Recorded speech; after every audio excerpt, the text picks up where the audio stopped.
Hello folks, welcome back to Canada's Boxing Channel. I figured it was time to talk about one of the great fighters of the 40s and 50s. A man who was heavyweight champion of the world, albeit for a relatively short period of time, but somebody who's an inspirational character in many ways. He's also the favourite fighter of my friend in Scotland, Andy from Andy's Cavern, which hopefully you've all subscribed to. Anyhow, the person I'm talking about is Jersey Joe Walcott. He had one of the most inspiring careers in boxing history. He fought through financial struggles, setbacks, and age to finally become the oldest heavyweight champion of his time. So, we'll talk about whether he's overrated, underrated, where does he fit in your all-time great lists and stuff like that. But let's have an overview of his career. And like I always say, please take this as a thumbnail sketch. Go and read up about these great fighters of the past. Go onto YouTube and look at their fights. And let's, most importantly, remember them. So, Jersey Joe was born Arnold Raymond Cream on January the 31st, 1914 in Pensauken, New Jersey. And he adopted the name Jersey Joe Walcott as a tribute to a Barbadian former welterweight champion, Barbados Joe Walcott. Like many of the fighters that we talk about from the past, Jersey Joe grew up in poverty. And poverty then meant something quite different to poverty now. Poverty now might be not being able to afford the latest iPhone. Poverty then might well have meant not being able to afford to buy food. And he had to drop out of school at age 15 to help his family after his father passed away. And he had 11 younger brothers and a mum to look after. He had a brief amateur career and he turned professional in 1930, aged only 16. His first fight was against Eddie Cowboy Wallace, who he KO'd in the first round. And Jersey Joe reported that his purse for that fight was a whopping $7.50. During the 1930s, Walcott was a solid, but possibly unspectacular fighter. He fought to provide for his family. He eventually got married. He had 6 kids of his own. But he built a reputation for having good footwork, defensive skills, and counter-punching ability. He had numerous bouts, learning the trade, sort of, like a hard knocks apprenticeship, if you like. But he struggled to obtain any sort of official recognition or significant recognition. He never had any real financial backing or any sort of professional manager, which made it really difficult for him to get fights. He did, however, beat Elmer Ray and then lost Tiger Fox. These are two famous people of that era. And in 1940, he lost to Abe Simon. Now, Abe Simon was a very respected contender who actually fought Joe Louis. After losing to Abe Simon, however, financial struggles and the lack of any real support structure meant that he really just couldn't box, and he took time off. He got himself a protected job. It doesn't sound right. A reserved occupation job, working in the shipbuilding industry during World War II. Of course, as I mentioned, he was married now with kids of his own, so he really needed to put money on the table. And he also did various other jobs to support his family. He made a comeback to boxing in 1944, and he started to gain more attention. He was noticed by local boxing managers, and one of those managers was fairly well connected and got Walcott professional trainers, the Fiore brothers. They helped refine his style, and he became a smarter, more elusive fighter. As World War II ended, the heavyweight division saw a shortage of top talent, and it gave him opportunities that he wasn't able to get back in the 1930s, and just simply he had a bit of a structure around him, right? He had a manager, he had trainers. People were keen, and now peace had broken out, to go and see big fights, and the war is behind them, and they want to move on with their lives. So he got fights against Joe Baxkey, Jimmy Bivens, and Tommy Gomez. And he lost and he won rematches with Joey Maxim and again with Elmer Ray. These fights secured him the #1 contender spot in 1947. And this is where we get into, the Jersey Joe Walcott that we all sort of know. He ended up getting a couple of fights with Joe Louis. He earned this first shot against Joe Louis, his heavyweight title, on December the 5th, 1947. And here's a really interesting bit. Aged 33, he was the oldest man to challenge for the World Heavyweight Championship.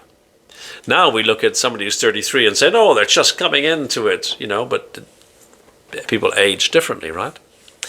Anyway, he shocked the boxing world because he knocked Louis down twice. Once in round 1 and once in round 4. And he was seemingly outboxing him in what was Louis's 24th title defense. However, it was a highly controversial 15-round split decision that was awarded to Louis. But the ref, Ruby Goldstein, had awarded the win to Walcott, which of course caused a lot of people to be, angry that Walcott had, that Goldstein had awarded the bout to Walcott. It was added to the controversy and all that sort of stuff.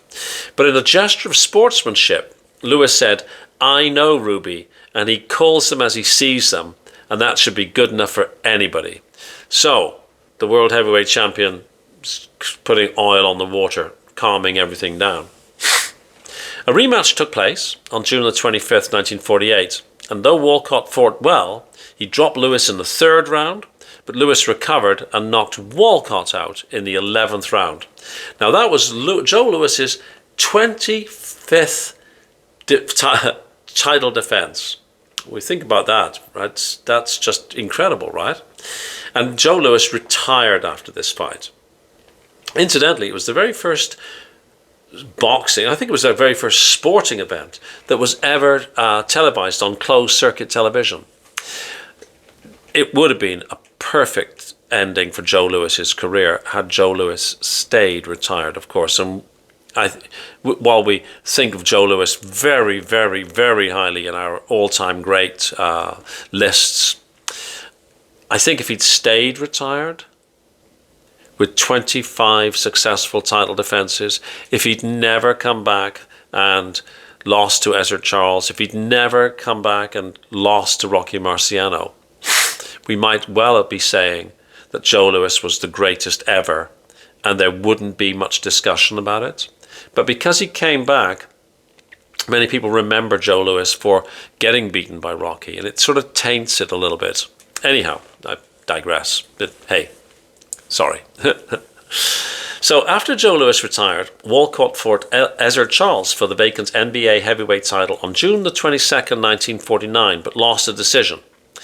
He kept on pushing forward. He faced Charles 3 more times. In their 3rd fight, on July the 18th, 1951, aged 37 years old, Walcott knocked out Charles in the 7th round, and he became the oldest heavyweight champion in history on what was his 5th attempt, an age record that he held until Big George Foreman beat Michael Moorer in 1994, when Big George, as we know, was 45. So the oldest heavyweight champion in the world until George Foreman won it was Jersey Joe at 37. And Alexander Usyk is, of course, now the champion. We think of age differently now, don't we? Walcott retained his title in his 4th fight against Ezzard Charles. So, him and Charles had this real war back and forth. And I've done a video on Ezzard Charles, which I'll recommend that you go and have a look at, because Ezzard Charles was a great fighter. Anyways, the 4th fight was June the 5th, 1952. Walcott next defended his title against Rocky Marciano. And Rocky Marciano and Walcott fought on September the 23rd, 1952. He dropped Rocky in round 1, and that was the very first time that Rocky Marciano's ass had hit the canvas. And he was winning on points until in the 13th round, Rocky Marciano landed his famous right hand, the Susie Q. And he knocked Walcott out cold. And there's this brilliant photograph where I'm sure you've all seen it, where Walcott's face is essentially moving right over. And in the 1953 rematch, Marciano knocked him out in the first round. And that was the end of Walcott's career. So he had a very short career as world heavyweight champion. He tried and tried and tried and tried, and eventually he got there. And he defended it. And then he had the misfortune to run into Rocky Marciano. And of course, if we were dealing with modern rules, Walcott would have beaten Rocky Marciano. 12 round, unanimous decision, all over. You know, you've got a 10-8 at the, you know, and you've pretty much won every round. There's no Rocky Marciano. But of course, these were 15-round fights. In the 13th round, Rocky turned it all around. And the rest, as they say, is history. Now, after retiring, Walcott became a boxing referee. Now remember, people did not make millions and millions and millions of dollars then. People, you know, usually had to have another job post-retirement, right? Anyways, he refereed a couple of Floyd Patterson fights and a Doug Jones fight, amongst others. Not the Doug Jones-Ali fight, but another Doug Jones fight. Same Doug Jones, just different fight. His most infamous moment came in 1965 when he refereed his 16th fight. Now, a lot of people will say, oh, Jersey Joe was a celebrity referee and he wasn't a real referee and all that. But that's bullshit. He had 16 fights under his belt as a referee, including 2 Floyd Patterson ones, right? So it wasn't like he was some sort of amateur hour ref. But anyhow, Walcott lost control of the count. You know, we remember Ali drops Liston. Walcott got confused. Like, I don't know whether it was a cognitive problem, a confusion problem, what are we supposed to be doing here, guys? Problem. Liston's not supposed to take a dive in this round. Problem. I didn't see the punch. Problem. I have no idea. Lots of speculation. But he lost control of the fight. So, Liston gets up. Liston's been down for a while, certainly longer than a 10 count.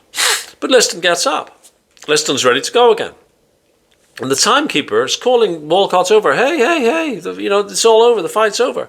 So then Walcott's, you know, clearly confused, goes over and waves the fight off, stops the fight. It remains one of boxing's most controversial moments. And Walcott only refereed 2 more fights after that. One in 1978 with Chuck Wepner and Scott Frank, and the other in 1979 between Jeff Sims and Al Leticki. So it's amazing to think that Walcott was reffing as late as the 1970s. Anyways, most of his reffing ended, of course, in 65. Like, you know, these are 2, what's the right word? Outliers. Really, he never did serious reffing after 65. That second Liston Ali fight, it was a black mark. He became boxing commissioner in New Jersey. He worked to improve sports integrity. He was also involved in promotional work. And he advocated for better pay and conditions for fighters. He passed away on February the 25th, 1994. And he was aged 80 years old. And his legacy is that of perseverance. He proved that resilience and experience could lead to greatness, even when the odds were against him. And he paved the way for older fighters. And I think he remains an inspiration for underdogs, to be honest with you. I like Jersey Joe Walcott. He was, of course, not fighting in my lifetime. So he doesn't feature on my all-time top 10 lifetime.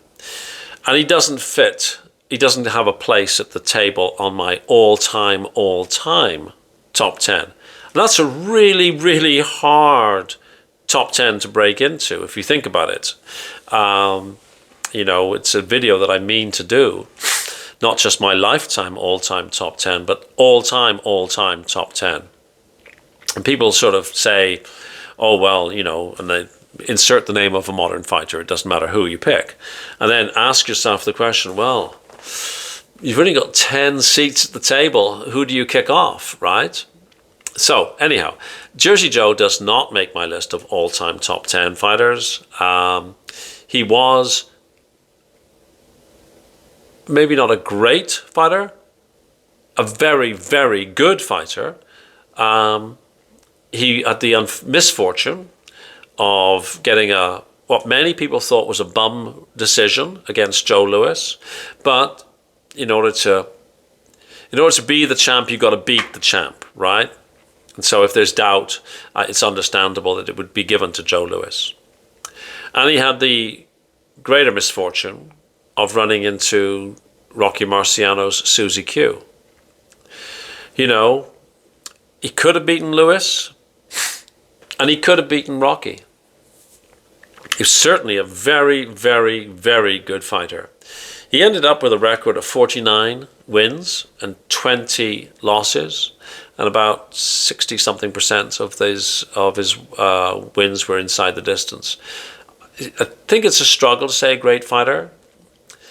Very, very good fighter. A very inspirational fighter. And, like I say, the oldest heavyweight champion until Big George Foreman came along. So, I think he's rated about right. People don't usually say that he's in the same caliber of fighters as Joe Louis and everything, but serious boxing aficionados will remember him as being a very, very good fighter. I think he's a little bit behind Ezzard Charles, but he's right in that wheelhouse. Let me know what you think. And if you are not familiar with Jersey Joe Walcott, please go and read up about him, have a look at videos. Importantly, let's remember these great fighters, because they were all exceptionally tough and brave men who went through an awful lot of adversity we would struggle to imagine as, you know, people living around today. Thanks so much. Please like, please share, please subscribe. The channel is growing, and I can see that this is like really becoming a great thing, not just a you know, a fun hobby, but it's actually lots of people are watching, and it's super enjoyable to do. And these historical ones are my favorites, as you probably guess. So thank you so much, and have a fabulous day. Cheers. Bye-bye.